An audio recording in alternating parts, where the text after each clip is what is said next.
नमस्कार दोस्तों, स्वागत है आपका वैद आईसीएस लॉ के यूट्यूब चैनल पर। मित्रों, जैसा कि मैं आपको लंबे समय से हमारी पूरी टीम इस बात की जानकारी देती जा रही थी कि इस बात की प्रबल संभावनाएं हैं कि आने वाले समय में उत्तर प्रदेश में सहायक अभियोजन अधिकारी की परीक्षा हो सकती है। और जैसा कि आज एडवर्टीजमेंट भी आ गया और आपने मैं आपको बता दूं, इसमें कुल 182 पद हैं, जिसमें आवेदन 16 सितंबर से प्रारंभ हो जाएंगे। जो पूरा डिटेल्ड सिलेबस है, जो पूरा पाठ्यक्रम है, वह भी जो है 16 सितंबर को औपचारिक और आधिकारिक अधिसूचना के बाद हमें आपको पता चल जाएगा। पर मैं यहाँ पर ये बिल्कुल नहीं कहने वाला हूँ कि आप सभी लोग लग जाइए, आप सभी लोग कर लीजिए और जुड़ जाइए। ये दरअसल हमारे और आप सभी के सामने एक अवसर भी है और एक चुनौती भी है। अवसर इसलिए है क्योंकि वह तमाम छात्र जो पिछले 3 वर्षों के जजमेंट आने के बाद, ये जो 3 साल का जजमेंट आया, इसके बाद निराश हो चुके थे, हताश हो चुके थे, उनके लिए एक बहुत बड़ा अवसर है खुद को अपने परिश्रम, पुरुषार्थ, अपने पराक्रम से साबित करने का।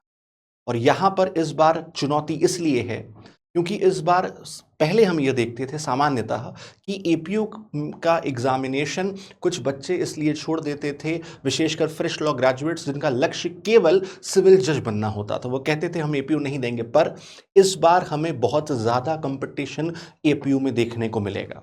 जब हम इसके पाठ्यक्रम की बात करते हैं तो इस बात की प्रबल संभावनाएं हैं कि नए और पुराने दोनों क्रिमिनल लॉज पूछे जा सकते हैं या केवल नए लॉज आएंगे। जहाँ तक की बात है माइनर की, तो जो माइनर एक्ट्स होने हैं, ये तय है कि इस बार की मुख्य परीक्षा 500 अंकों की होगी, जिसमें से 100 अंक इसलिए बढ़ा दिए गए हैं क्योंकि वो सारे माइनर पेपर मेंस में पूछे जा रहे हैं। तो यहां पर अब आपको सबसे पहले ध्यान देना है अपने ध्यान से कि आप समय पर अपना फॉर्म भरें, जिसके आवेदन 16 सितंबर से प्रारंभ हो जाएंगे। आप ऑनलाइन अपना फॉर्म भर सकते हैं। और दूसरी चीज़ का ध्यान रखिएगा कि वैकेंसीज की संख्या इस बार बहुत अच्छी। मुझे याद है जब 2022 में एपीओ की परीक्षा हुई थी तो महज 69 पद आए थे। इस बार ये संख्या बढ़कर के 182 हो गई है, क्योंकि ये वैकेंसी पूरे 3 साल बाद आ रही है। तो इसलिए मैं आपसे कह रहा हूं कि ये एक चुनौती भी है और उसके साथ ही एक अवसर भी है। पर आपको ध्यान रखना है कि सबसे पहले आप केवल और केवल बिना किसी आप शिक्षण संस्थान में जाएं, आप वहां पर जाएं, अपनी तैयारी जरूर मजबूत कर लें कि बेयरएक्ट्स पर आपकी कमांड हो जाए। और बेयरएक्ट्स पर मेरी कमांड का मतलब है कि आप सारे सेक्शंस को, जो इंपॉर्टेंट सेक्शंस हैं, उनको अच्छे से रिवाइज करें, पुलिस रेगुलेशन एक्ट देखें और तमाम चीज़ों को करते जाएं। और इसीलिए वैद आईसीएस लॉ, ताकि आपको अपने लक्ष्य को प्राप्त करने में आसानी हो, अपने उद्देश्य को प्राप्त कर सकें, वैद आईसीएस लॉ ने सबसे पहले यूपी एपीओ की टेस्ट सीरीज आरंभ कर दी थी। वैद आईसीएस लॉ ने सबसे पहले यूपी एपीओ का डेडिकेटेड बैच शुरू कर दिया है, तो जो कि प्रारंभ हो चुका है और जिसमें एक निश्चित समय सीमा में, एक निश्चित कार्य अवधि में आपका जो पूरा पाठ्यक्रम होगा उससे कंप्लीट कराया जाएगा। हमारे तमाम लेक्चर्स पहले से ही हमारे वैद आईसीएस लॉ के यूट्यूब चैनल पर अपलोडेड हैं। तो मैं आशा करता हूं कि आप सभी अब पूरे जोश के साथ, पूरे तैयारी के साथ अपने इस एपीओ के पराक्रम के लिए जुटेंगे और आप सभी सफल होंगे। ध्यान रखिएगा कि वो अपने हाथों को पतवार भी कर सकता है, वो अपने हाथों को पतवार भी कर सकता है। हौसला हो तो दरिया पार भी कर सकता है, हौसला हो तो दरिया पार भी कर सकता है।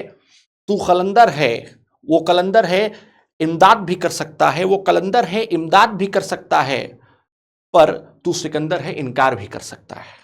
तो ध्यान दीजिएगा, इस बार आपकी परीक्षा ये आपके लिए एक बहुत महत्वपूर्ण है। तो अपने परिश्रम, अपने पुरुषार्थ से निश्चित रूप से आप इसमें जुटें। और अगर आप वैद आईसीएस लॉ से जुड़ते हैं, जो कि हमारे नए बैच प्रारंभ हो चुके हैं, तो आप हमसे जुड़ सकते हैं टेस्ट सीरीज के लिए, पूरे प्री कम मेंस के लिए, जहां पर एपीओ को हमने आपके 3 कैटेगरीज में डिवाइड किया है। एक आपका जीएस का पोर्शन, एक माइनर का पोर्शन, एक आपके लॉ का पोर्शन, जो कि एक कंप्लीट कॉम्प्रिहेंसिव प्रिपरेशन कराई जाएगी। ध्यान रखिएगा, आप जिस भी संस्थान से जुड़ें, एक बार उनका प्रूवन ट्रैक रिकॉर्ड, उनके सिलेक्शंस, वैद आईसीएस लॉ 40 वर्षों से निरंतर न्यायिक सेवा में, एपीओ में लगातार सबसे ज्यादा चयन देने वाला संस्थान है। और जहां पर सिर्फ एक व्यक्ति नहीं, हर एक व्यक्ति जिसकी विशेषज्ञता उसके विषय में है, पूरी टीम आपके लिए है। तो ध्यान रखिएगा, वैद आईसीएस लॉ, जहां हर एक शिक्षक है सर्वश्रेष्ठ। मैं आशा करता हूं आप आपकी सभी की तैयारी बहुत अच्छी हो। बहुत बहुत धन्यवाद।